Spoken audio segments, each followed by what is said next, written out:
Peraturan diubah, larangan tidak berlakukan, dan ini keran ekspor benih lobster kembali dibuka.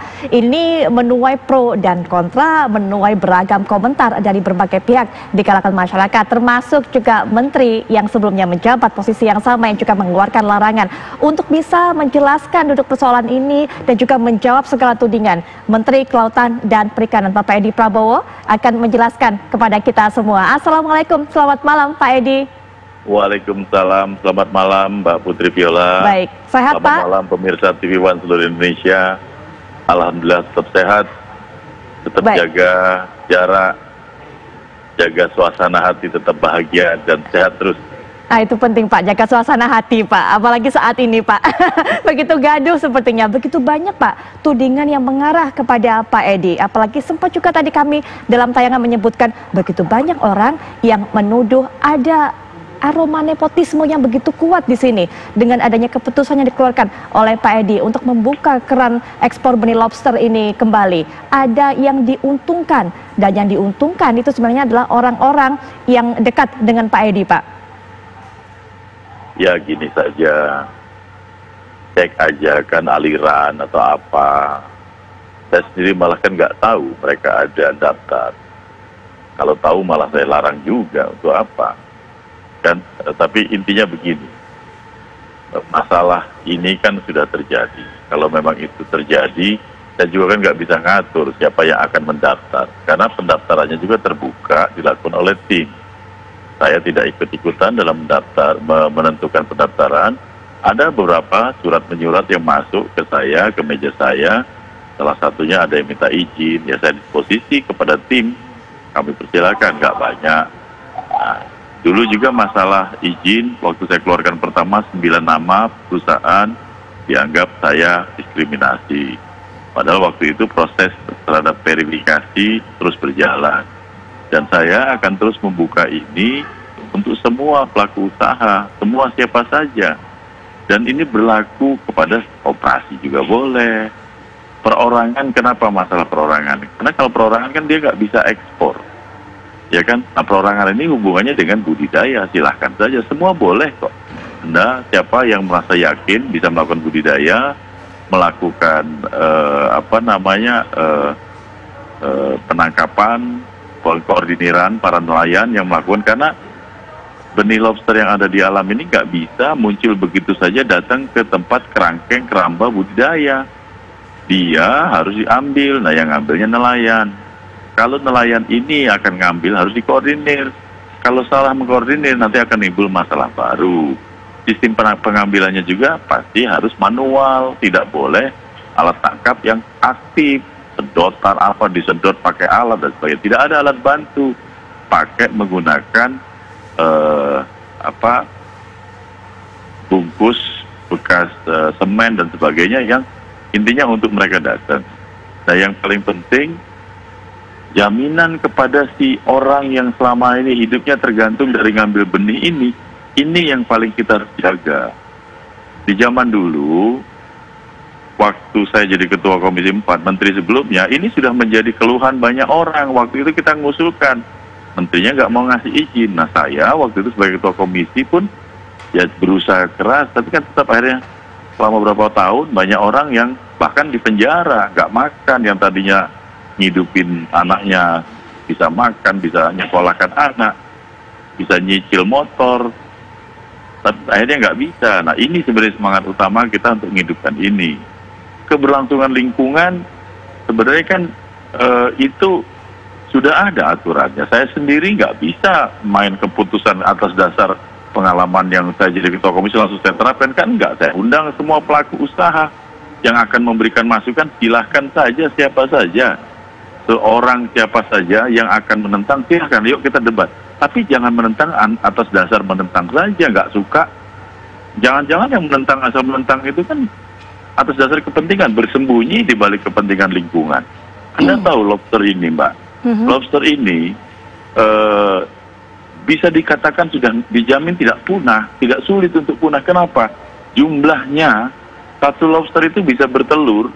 Waktu saya tanya ke ahlinya di Tasmania, itu bisa sampai 4 juta, karena satu kali bertelur dia 1 juta, karena di Australia waktu itu musim panasnya hanya 4 bulan, dia 4 kali bertelur selama musim panas 4 bulan itu. Ini yang ngomong bukan saya, ahli lobster. Ini salah satu yang semakin menguatkan. Sebelum saya ke Australia, kita berasumsi, baru estimasi satu lobster hanya bertelur 500.000. Dengan total semua lobster yang ada di WPP Indonesia yang ada 11 wilayah penangkapan ikan di Indonesia itu, ada 11 WPP, sehingga total lobster semuanya itu ada 27 miliar potensi telur yang akan ada setiap tahun dengan asumsi satu lobster 500.000. Kemudian setelah saya ketahui ternyata satu lobster itu karena dia banyak musim panas, dia butuh matahari yang besar, dia bisa bertelur sampai 4 juta. Nah gimana kalau kita kalikan 4 juta? Jangankan 4 juta, yang 500.000 saja dalam hitungan para ahli itu tidak mungkin punah. Dan di samping itu, jumlah lobster yang ada di alam, kalau dibiarkan ada di alam, anakan ini dia hidupnya hanya 0,02%. Jadi setiap 20.000 lobster anakan itu, dia akan menjadi dewasa 1 ekor. Jadi kalau ada 1 miliar lobster, yang akan hidup itu sekitar 20.000. Nah, ada orang yang bisa membudidayakan, jumlah yang 0,02 itu bisa dirubah menjadi 30%. Bahkan dengan cara budidaya yang benar, bisa sampai 80%. Bukankah ini potensi untuk melakukan budidaya yang benar, untuk meningkatkan potensi lobster di Indonesia? Sementara kita kalah sama Vietnam. Sementara ini kita tanpa sadar maupun tidak sadar, itu lobster kita, anakan ini sudah dilakukan pada saat penyelundupan. Di Vietnam itu, 80% dari benih lobster yang mereka kembangkan, itu dari Indonesia, hasil selundupan. Apakah ini yang akan kita pertahankan? Ya, jadi ini dasar saya, pertama harus menghidupi masyarakat. Nah, sampai kapan? Ekspor benih ini saya juga tidak akan izinkan seumur hidup. Begitu sistem budidaya kita, budidaya lobster kita sudah siap semuanya, nggak ada lagi saya izinkan ekspor.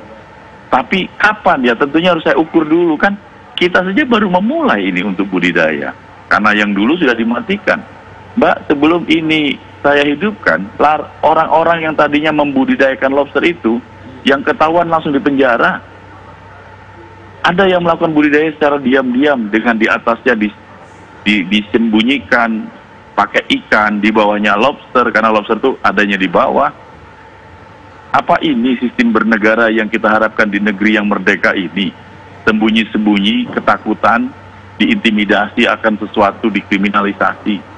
Saya tidak, saya ingin menghidupkan ini, dan langkah pertama saya ini menunjukkan banyak antusiasme dari masyarakat. Oke, kalau dianggap ada nepotisme, silakan cek, monggo dicek perlakuannya seperti apa. Kami sangat terbuka memberikan masukan, untuk menerima masukan, dan kami sangat terbuka. Kalau ada yang merasa ada aliran dana masuk ke menteri, silakan saja dicek, ya. Tapi saya juga minta perlakuan adil. Jangan bicara terus menyerang, tapi tanpa memberi solusi. Baik. Apa yang saya lakukan ini adalah memberi solusi terhadap kebuntuan yang tidak ada jalannya. Ya, jadi tidak ada keraguan lagi, karena di belakang saya orang-orang ahli yang sudah para pakar di bidang ini, bidang lingkungan, bidang alam, ekonomi, profesor-profesor semua.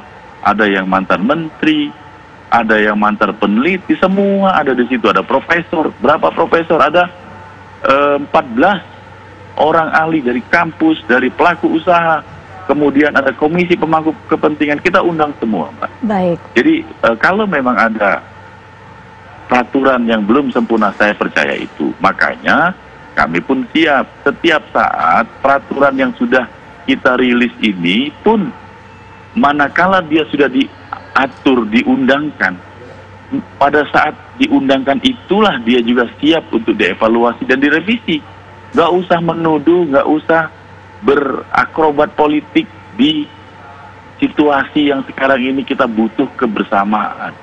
butuh sama-sama mencari jalan keluar bagi masyarakat nelayan kita. Ini dengan kita memberi peluang ini mereka menangkap lobster kembali, dengan jaminan yang kita wajibkan si pelaku usaha ini, siapapun yang ikut berusaha ini, membeli dari nelayan satu benih lobster wajib Rp5.000 minimal. Tergantung nanti harganya. Kalau harganya di pasaran lebih tinggi, dia harus naikkan harga pembelian ke masyarakat. Dulu pada saat penyelundupan, mereka ini dibeli 1.000 dengan rasa ketakutan dan dihantui rasa takut. Bahkan sudah ada yang dipenjara, Mbak. Baik, baik Ya, Pak Edi. Pak Edi. Ya, Pak Edi sudah Jadi menjelaskan. ini yang saya ingin sampaikan sebenarnya. Baik, Pak Edi sudah menjelaskan bagaimana potensi-potensi yang bisa diterima tentunya setelah ekspor benih lobster ini dijalankan. Tapi yang menarik tadi Pak, mengenai masalah penyelundupan. Jika kemudian keran ekspor benih lobster ini dibuka, akankah menjamin penyelundupan tidak ada lagi Pak atau bisa diminimalisir? Nanti kita akan bahas Pak, kita akan jeda dulu sejenak istirahat. Apakah Indonesia masih akan segera kembali dengan jawaban dari Pak Edi Prabowo sesaat lagi. Kembali kita lanjutkan perbincangan dengan Menteri Kelautan dan Perikanan Bapak Edi Prabowo. Kita sambung Pak pertanyaan saya yang sudah sempat saya sampaikan sebelum jeda tadi. Ketika keran ekspor benih lobster ini dibuka, ketika sudah dilegalkan Pak, apakah kemudian menjamin tidak adanya penyelundupan kembali dilakukan seperti pada saat masa masih dilarang seperti dulu Pak? Ya, logikanya kan sederhana saja. Kalau kemudahan secara legal sudah dikasih, apa benar mereka mau susah-susah menggunakan speedboat, harus ke Singapura, kemudian dari Singapura baru diterbangkan, dari Lombok kemudian diseberangkan ke Jawa, dari Jawa dibawa ke Sumatera, ada yang lewat Jambi, ada yang langsung lewat bandara Palembang. Jangan-jangan yang di bandara yang dimunculkan itu hanya sekedar decoy untuk menunjukkan bahwa lobster itu ditangkapi, padahal di darat tempat penyelundupan yang dari Jambi sampai ke Batam itu berjalan. Nah, sekarang kita rubah. Kalau memang begitu, apa mereka mampu menyaingi biaya yang bisa kita terbangkan dari 6 titik di seluruh Indonesia untuk langsung ke negeri tempat dia membutuhkan, seperti Vietnam, nanti ada Cina misalnya. Itu saja. Nah, dari sini saya sih sangat yakin, Mbak. Walaupun saya juga tidak ada jaminan 100%, tapi minimal dengan bisa langsung mengekspor, kita bisa pertama menjamin harga yang milik nelayan. Yang kedua, menjamin pendapatan APBN, PNBP, ya, pendapatan negara ada di situ. Kemudian yang paling penting, kita sudah berani menumbuhkan untuk berbudidaya sendiri, karena dulu kan budidaya saja ditangkap, nggak bisa melakukan budidaya. Ada cerita seorang nelayan pembesar, mereka biasanya ngumpulin dari anakan, kemudian yang bertelur dia perbanyak, biasa dia lakukan ikut jual juga, tapi karena ditangkepin akhirnya dia nggak berani. Ada yang datang ke rumah saya, seorang anak dari Jawa Timur tapi lama di Lampung Barat. Banyak Mbak ini. Banyak juga dulu, apa kita nggak pernah lihat juga ada kantor-kantor polisi yang diamuk oleh massa, ada yang dibakar gara-gara mereka ingin bertahan hidup untuk menikmati lobster ini, menikmati dari hasil menangkap lobster. Gara-gara itu mereka tidak punya penghasilan lagi. Itu ada cerita-cerita, dan ini pengakuan juga dari Pak Kapolri yang dulu. Saya juga mendapat masukan juga dari beliau-beliau itu. Nah, jadi ini yang saya yakin, saya sangat yakin dengan ini. Yang pertama, nelayan yang tadinya terintimidasi, mereka bisa rileks dan mereka bisa menikmati hidupnya untuk menikmati hasil kerja mereka menangkap benih lobster. Kedua, dalam jangka waktu nanti kita akan berbudidaya sendiri dan kita akan merupakan negara penghasil lobster terbesar, salah satu yang terbesar di dunia. Ini jaminan dari ahli Australia bilang Indonesia bisa menghasilkan lobster terbesar di dunia, bukan Vietnam, bukan negara lain. Nah, jadi ini Mbak Putri, saya sangat optimis, dan yang harusnya dilihat juga kan yang dengan tim yang bersama saya ini kan adalah tim-tim lama. Ada dirjen-dirjen yang belum saya ganti. kepala badan, ya tanya saja secara hati. Saya juga nggak memaksakan mereka untuk menyetujui kebijakan yang akan kami jalankan. Tapi saya mengajak mereka mencari jalan keluar. Kalau benar itu tidak bisa, tidak layak, segera diungkap. Dan diskusi terjadi panjang. Apa yang terjadi hari ini, apa yang terjadi pada saat saya meluncing permen ini adalah suatu kerja di mana hasil kajian yang berbulan-bulan. Ada jajak pendapat ke publik, fokus grup diskusi, semua ada semua. Dan kami juga lapor terus sama Menkomar. Menkomar selalu menyampaikan, harus ajak tanya ahli-ahlinya. Dan ini semua, saya tidak berjalan atas dasar seorang Edi Prabowo. Saya sendiri ngakuin, saya tidak banyak kemampuan dalam mengelola ini. Justru kita harus ajak orang-orang pintar.